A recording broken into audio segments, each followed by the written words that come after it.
I'm Muhammed Hamdan and this is Nightline, the top stories.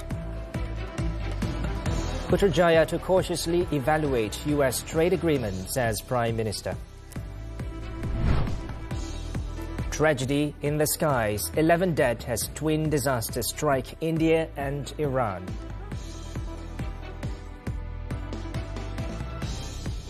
Good morning. The government will take a cautious approach in determining Malaysia's position on the Reciprocal Trade Agreement, or RT, with the United States. Prime Minister Datuk Seri Anwar Ibrahim, who also serves as Finance Minister, said the government will continue monitoring developments regarding the trade deal and follow up on further decisions made by US President Donald Trump. Mahkamah Agung Amerika putuskan 3 hari yang lalu, hari ini kita kena putus ikut keputusan Mahkamah Agung. Saya tidak setuju. Saya katakan apapun keputusan kita, kita kena teliti, pertama pertahankan kepentingan kita dulu. Apa kepentingan ekonomi dan perdagangan kita. He said this during the minister's question time in the Dewan Rakyat on Tuesday. Anwar noted that Trump still possesses the authority to implement new tariffs. Following the US Supreme Court ruling, Trump announced a 15% global tariff under the country's Trade Act.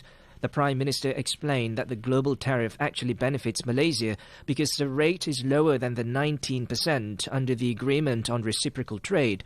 The US is the country's major trading partner, with bilateral trade reaching 367 billion ringgit. Earlier, new tariffs on imported goods announced by Trump came into effect at 10%, days after the country's Supreme Court struck down most of his previous tariff regime. Collection of the new tariffs began at midnight on Tuesday, replacing those annulled by the Supreme Court. The duty takes effect for 150 days unless extended by Congress and is widely seen as a bridge towards a more durable trade policy. Several new strategies are being considered to strengthen the national industrial policy. Investment, Trade and Industry Minister Datuk Seri Johari Abdul Ghani said the ministry's focus will be on increasing investment and addressing issues related to foreign labour. Earlier, Johari attended his ministry's top management meeting with the Prime Minister. Anwar emphasised that every policy must be monitored and re-evaluated periodically to ensure they remain relevant to technological advancements and current realities. Jadi tadi kita ada short discussion. Jadi kita bagi tahu ada 2-3 perkara yang very substantive yang memerlukan perhatian daripada Perdana Menteri untuk kita melaksanakan kita punya polisi dan dasar. Jadi saya keseluruhannya dia nampak bahawa dia ada perkara yang boleh dipertimbangkan untuk kita melaksanakan. In response to questions, Johari said the agreement on reciprocal trade with the United States was not raised during Tuesday's meeting. Johari is scheduled to brief the cabinet this coming Friday on the deal with the White House.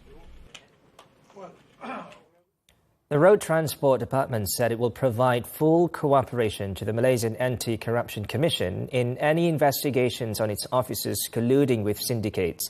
The department's Director General, Dr. Eddie Fadli, said this includes sharing information, enhancing internal monitoring mechanisms and taking strict action against offenders. Eddie Fadli added that the two agencies held discussions on Monday to ensure enforcement actions are carried out more effectively, comprehensively and with integrity. The move is to back the MACC's aggressive efforts in targeting individuals suspected of acting as intermediaries to bribe government agencies and enforcement officers.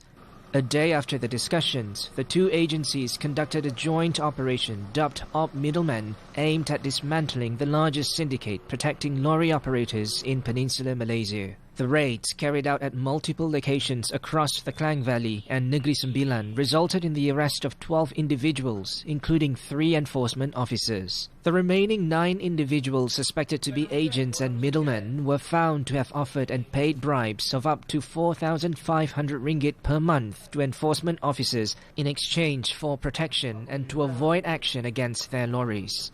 MACC Deputy Commissioner for Operations, Datuk Seri Ahmad Kusairi Yahya, said the suspects were taken to the MACC headquarters in Putrajaya for questioning. The case is being investigated under the MACC Act. The Malaysian Armed Forces, or MAF, continues to enhance its capabilities to address increasingly complex geostrategic challenges and threats. Prime Minister Datuk Seri Anwar Ibrahim said this was among the matters discussed during a meeting with the top management of the Defence Ministry and the MAF leadership on Tuesday. In the meeting held at Wisma Perwira in Kuala Lumpur, the Prime Minister was briefed on several strategic decisions concerning national sovereignty and security. He added that the government remains focused on prioritising the welfare of officers, personnel and families of the security forces, particularly regarding housing issues. Later on Tuesday, the Prime Minister broke his fast with lawmakers at Parliament House in Kuala Lumpur. Anwar arrived at 6:30 p.m. and was received by Dewan Rakyat Speaker Tan Sri Johari Abdul and Dewan Negara President Dato' Awang Bemi Awang Alibasar. Also in attendance were Deputy Prime Minister Dato' Sri Fadilah Yusof, members of Parliament and the Senate, as well as staff and personnel. Anwar was also seen sharing a friendly exchange with Perikatan National Chairman Dato' Sri Ahmad Samsuri Mokhtar. After breaking their fast, Anwar joined those in attendance to perform the Maghrib prayer in congregation. The Kuala Lumpur High Court has deferred its decision on Datuk Seri Ahmad Zahid Hamidi's application for a full acquittal of 47 charges involving Yayasan Akal Budi funds. The judge said the decision will only be delivered after the Court of Appeal rules of the Malaysian Bar's challenge against the Attorney General's action to discontinue proceedings against the Deputy Prime Minister. The DPM was present in court earlier on Tuesday for proceedings before Judge Nurul Huda Nuraini Muhammad Noor. Deputy Head of Prosecution Division 2, Datuk Badius Zaman Ahmad, told the court that the prosecution has no objection to the application filed on January 28th, pending the hearing of the leave application for judicial review at the Court of Appeal on April 8th. The matter concerns the Malaysian Bar's appeal to challenge the Attorney General's decision to discontinue proceedings in the Yayasan Akal Budi Fund corruption case. Consequently, the court fixed April 24th for the hearing of Zahid's application. Outside the court, Defence Counsel Datuk Hisham Tepotek said his client is applying for the court to grant an order for a full discharge and acquittal. It basically is based on the intimation by the public prosecutor pursuant to a media statement given by them on the 6th of January 2026 to say that the matter has been NFA, which means they are not interested in the proceedings anymore. Under this circumstance, we come to court, ask the court to give an order of acquittal. Last January, the Attorney General's chambers announced that no further action would be taken on the 47 charges against Zahid after conducting a comprehensive review of all case materials and new evidence. Terengganu State Executive Councillor Dato' Hanafi Ahmad is not required to resign despite facing 2 charges of abusing his position to obtain gratification for 2 of his children. The matter was confirmed by Terengganu Menteri Besar Dato' Sri Ahmad Samsuri Mokhtar, who said that Hanafi's current role does not interfere with the ongoing court proceedings. The newly appointed Perikatan National Chairman urged all parties to refrain from speculation and to allow the legal system to carry out its responsibilities professionally.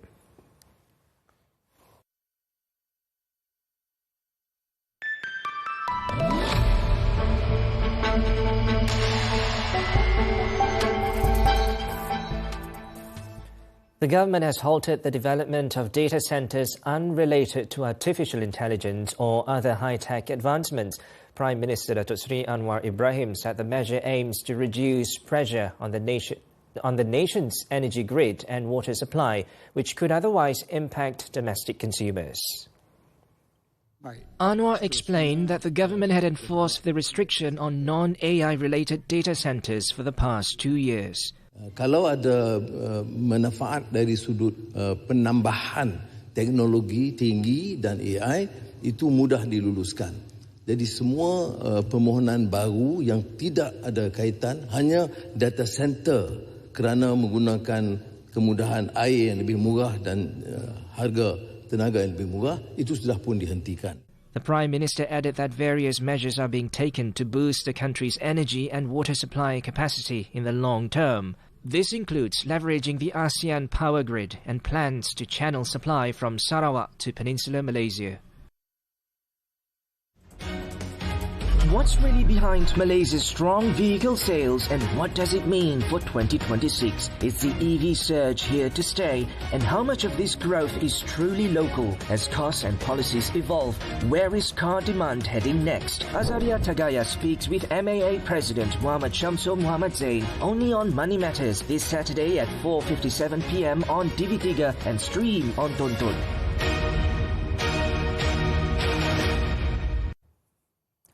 Petronas Dagangan Berhad has posted a net profit of 1.14 billion ringgit for the 2025 financial year, its strongest performance since 2021. Fourth quarter revenue rose 18% to 10.6 billion ringgit, driven by higher sales of aviation fuel and motor petrol. Total annual sales reached a record 17.1 billion litres, with overall revenue amounting to 38.3 billion ringgit. At the same time, the company expanded its used cooking oil recycling initiative to 10 service stations nationwide. The program collected 749 tons of used oil and generated 2.2 million ringgit for more than 332,000 beneficiaries. Looking ahead, the company expects demand to remain strong, supported by increased travel activity linked to Visit Malaysia 2026. The company also declared a total dividend of 112 cents per share, which represents 100% payout ratio.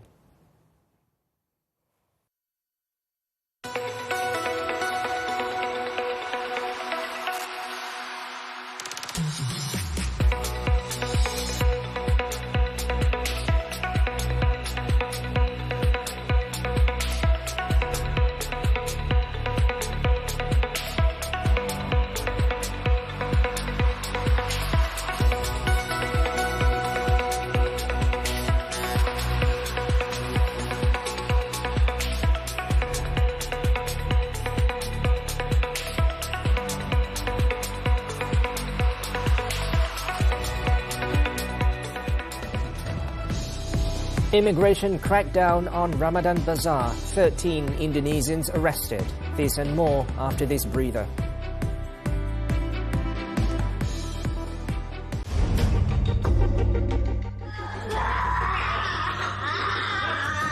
Terdapat juga kecederaan di bahagian kemaluan si mati yang ada kesan terbakar. Punca segala-galanya adalah untuk mendisiplinkan si mati. Anaknya mengalami kesukaran untuk bernafas dan mengerang. Tertuduh juga cuba membantu dengan mengepam dada si mati dan memanggil nama si mati. Sekeping je.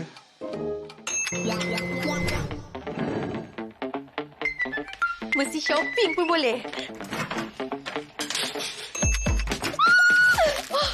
Siap ada diskaun lagi.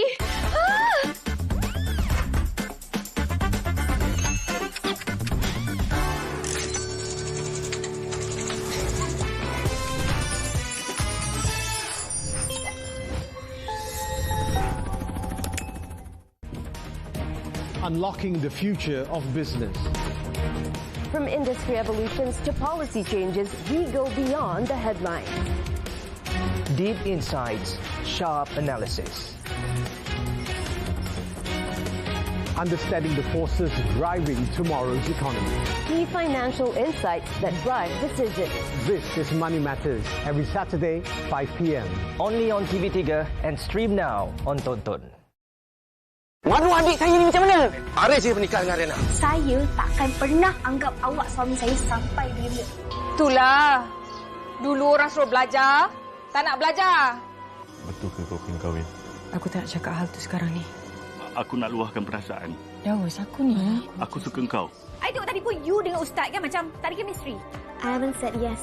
Di Cerekerama TV3 Sabtu ini 10 malam dan stream sekarang melalui Tonton. Welcome back. The Malaysian Anti-Corruption Commission denies the existence of a corporate mafia allegedly linked to the agency, as recently reported by an international media outlet. The MACC stressed that all its investigations are conducted in strict compliance with the law. In a statement, the MACC described the allegations as an attempt to tarnish the credibility of its investigations and enforcement actions within the corporate sector, particularly by parties who may be affected by the legal actions taken. Consequently, the Commission said it takes the false accusations seriously, as they could undermine public confidence in enforcement efforts. The MACC asserted that all investigations are conducted based on evidence in accordance with the law and are subject to established legal processes. The MACC also said that the matter is currently being investigated by the police. The Immigration Department arrested 13 Indonesians during an operation at a Ramadan Bazaar in Selangor on Monday. Immigration Deputy Director General of Operations, Datuk Lokman Effendi Ramli, said the foreigners were detained for various immigration offences. The raid was conducted at the Section 13 Ramadan Bazaar in Laman Niaga Community, Bandar Baru Bangi, following the intelligence and monitoring efforts. A total of 720 people were searched, including 693 Malaysians. The suspects were arrested for not being in possession of valid passes or travel documents, overstaying, breaching the conditions of their passes, and other offences. The Immigration Department stressed that firm action will also be taken against any individual or employer found harbouring or employing illegal immigrants. All 13 foreigners aged between 18 and 40 were taken to the immigration depot for further investigation. The Royal Malaysian Customs Department in Perlis has foiled 2 separate attempts to smuggle cannabis and vape devices. State Customs Director Ismail Hashim said the seizures were made on February 6th and 10th, which have a combined estimated value of 611,340 ringgit, inclusive of unpaid taxes. The cannabis is believed to have been smuggled from Thailand for distribution in northern states and the Klang Valley. The case is being investigated under the Dangerous Drugs Act upon conviction.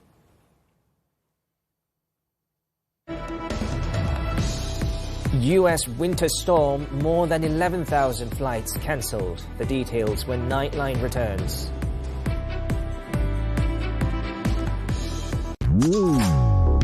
Menarik di Malaysia hari ini sepanjang minggu. Perang harga di media sosial, peniaga secara fizikal tersisih. Self-diagnose dan ambil ubat tahan sakit, tanpa nasihat doktor boleh bawa maut. Taskah mahal, pengasuh terhad, ibu bapa hadapi tekanan besarkan anak. Judi online di hujung jari, risiko ketagihan membimbangkan. Isu gerentor atau penjamin, hati-hati, boleh jejas kewangan sendiri. Isnin hingga Jumaat, eksklusif ditonton dan TV3.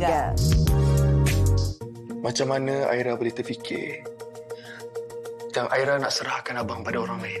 Aku tak nak kawan dengan kau. Sebab kau tadi... Sebab kau tadi... Dia cakap apa ni? Yes. Aduh, sakit. Sampai hati kau.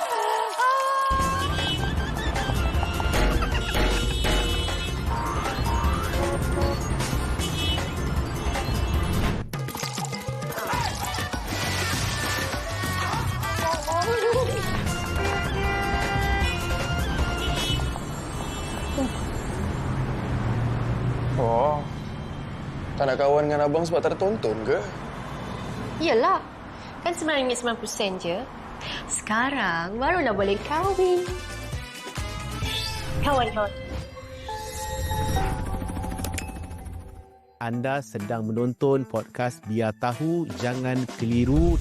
Melayu, sihir, macam tak boleh dipisahkan. Dalam perjalanan kita nak sampai kepada Allah tu, Allah akan sampai kepada kita dulu. Kalau dulu masa bercinta, dating tu tak pegang handphone. Tengok muka kekasih tu.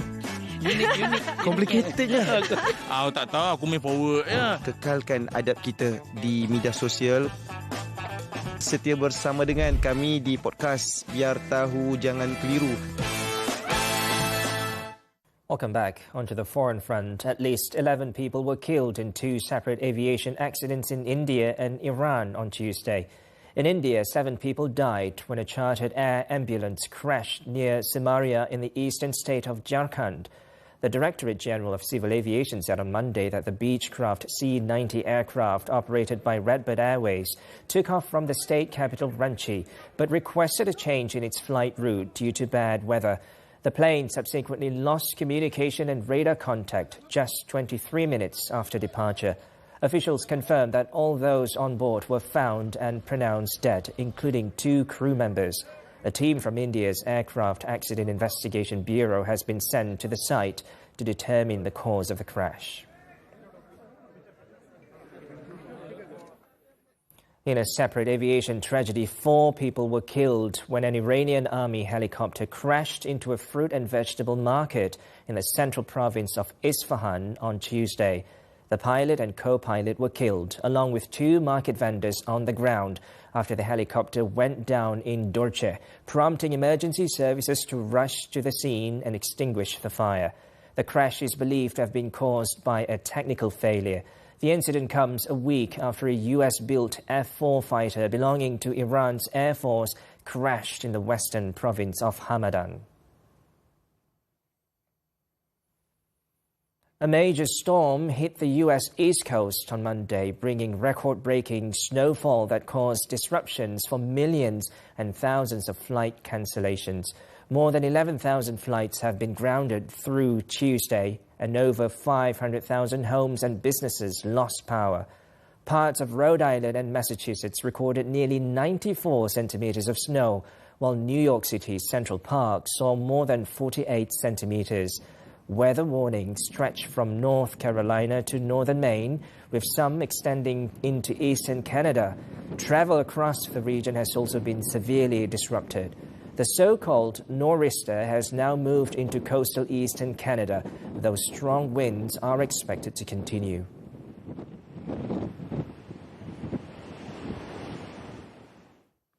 Mexico has deployed thousands of soldiers to bolster security after a wave of violence erupted following the death of a powerful drug lord.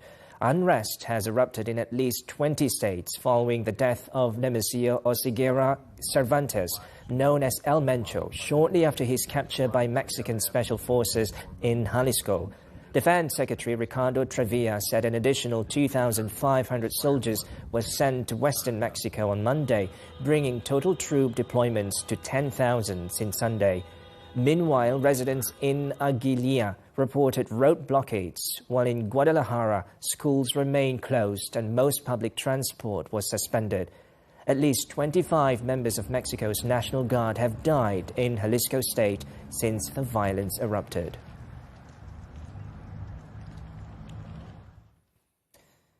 More from Mexico. The Malaysian embassy in Mexico City has urged Malaysians residing in or travelling to the country to remain vigilant, exercise caution and stay prudent at all times, especially those in areas where security operations are currently underway.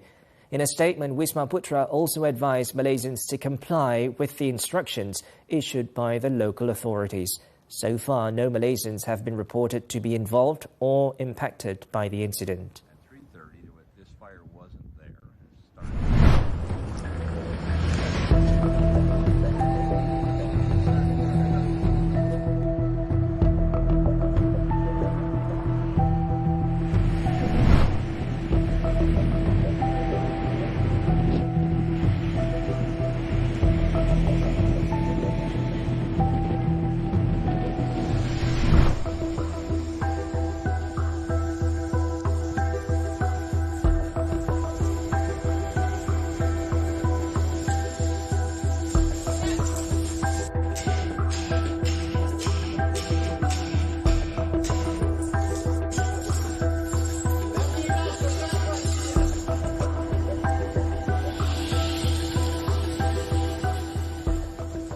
Turning to sports, the 2026 German Open, national top men's doubles pair Aaron Chia and So Woo-yik kicked off their campaign on a strong note by advancing to the second round of the Super 300 tournament on Tuesday. Entering the tournament as top seeds, Aaron and Woo-yik faced a tough start in their first tournament since last month's Indonesia Masters. However, the world number 2 pair overcame Denmark's William Krieger-Boe and Andreas Sondergaard in the opening round to secure a hard-fought 21-16, 25-23 win after 40 minutes. The former Asian champions will next take on the winner of the match between Taiwan's Chen Chengquan and Lin Bingwei and France's Julian Mayo and William Villager.